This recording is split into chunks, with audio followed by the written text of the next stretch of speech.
രാജ്യത്തെ സാമ്പത്തിക വിപണിയിൽ നിന്നും പിൻവലിച്ച 2000 രൂപ നോട്ടുകളെ സംബന്ധിച്ച് റിസർവ് ബാങ്ക് ഓഫ് ഇന്ത്യ ഏറ്റവും പുതിയ വിശദീകരണം പുറത്തുവിട്ടിരിക്കുകയാണ്.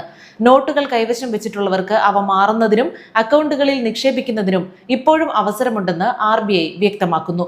കേന്ദ്ര സർക്കാരിന്റെ 2016 ചരിത്രപരമായ നോട്ട് നിരോധനത്തിന് ശേഷമാണ് വിപണിയിലെ കറൻസി ക്ഷാമം പരിഹരിക്കുന്നതിനായി പിങ്ക് നിറത്തിലുള്ള 2000 രൂപ നോട്ടുകൾ റിസർവ് ബാങ്ക് അവതരിപ്പിച്ചത്.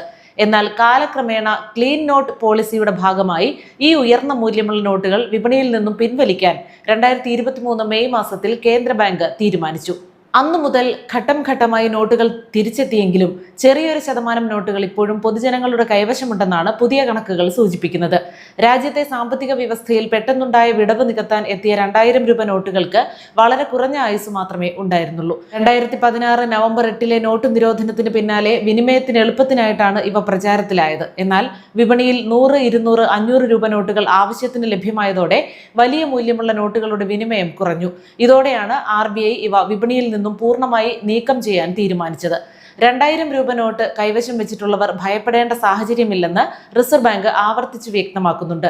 ഇത് ഇപ്പോഴും ഒരു ലീഗൽ ടെൻഡറായി തന്നെ തുടരുന്നു. അതായത് ഈ നോട്ടുകൾ കൈവശം വെക്കുന്നത് നിയമവിരുദ്ധമല്ല. സാധാരണ കടകളിൽ ഇവ സ്വീകരിക്കുന്നില്ലെങ്കിലും ഇവയുടെ മൂല്യം നഷ്ടപ്പെട്ടിട്ടില്ല. സാധാരണ ബാങ്ക് ശാഖകളിൽ 2000 രൂപ നോട്ടുകൾ മാറാനുള്ള കാലാവധി 2023 ഒക്ടോബർ 7 അവസാനിച്ചിരുന്നു. എന്നാൽ നിലവിൽ RBIയുടെ രാജ്യത്തുടനീളമുള്ള 19 ഇഷ്യൂ ഓഫീസുകൾ വഴി ഈ നോട്ടുകൾ മാറാനുള്ള സൗകര്യം ഇപ്പോഴും നിലനിൽക്കുന്നുണ്ട്. നേരിട്ട് ഈ ഓഫീസുകളിൽ എത്തിയാൽ നോട്ടുകൾ മാറ്റിയെടുക്കാം. ഇതിനു പുറമെ ഇന്ത്യ പോസ്റ്റ് വഴി നോട്ടുകൾ സുരക്ഷിതമായി RBI ഓഫീസുകളിലേക്ക് അയച്ച് തത്തുല്യമായ തുക സ്വന്തം ബാങ്ക് അക്കൗണ്ടിലേക്ക് നേരിട്ട് നിക്ഷേപിക്കാനുള്ള സൗകര്യവും ലഭ്യമാണ്. മെയ് 2023 2000 രൂപ നോട്ടുകൾ വിപണിയിൽ നിന്ന് പിൻവലിക്കുമെന്ന് പ്രഖ്യാപിച്ചപ്പോൾ ഏകദേശം 3.56 ലക്ഷം കോടി രൂപയുടെ നോട്ടുകളാണ് പ്രചാരത്തിലുണ്ടായിരുന്നത്. എന്നാൽ 2026 മാർച്ച് 31 ഏറ്റവും പുതിയ കണക്കുകൾ പ്രകാരം ഇത് 5501 കോടി രൂപയായി കുറഞ്ഞിട്ടുണ്ട്. അതായത് വിനിമയത്തിലുണ്ടായിരുന്ന നോട്ടുകളുടെ 98.45% ബാങ്കുകളിൽ തിരിച്ചെത്തി കഴിഞ്ഞു. ബാക്കിയുള്ള കുറഞ്ഞ ശതമാനം നോട്ടുകൾ കൂടി ഉടൻ തന്നെ തിരിച്ചെത്തിക്കാനാണ് RBI ലക്ഷ്യമിടുന്നത്.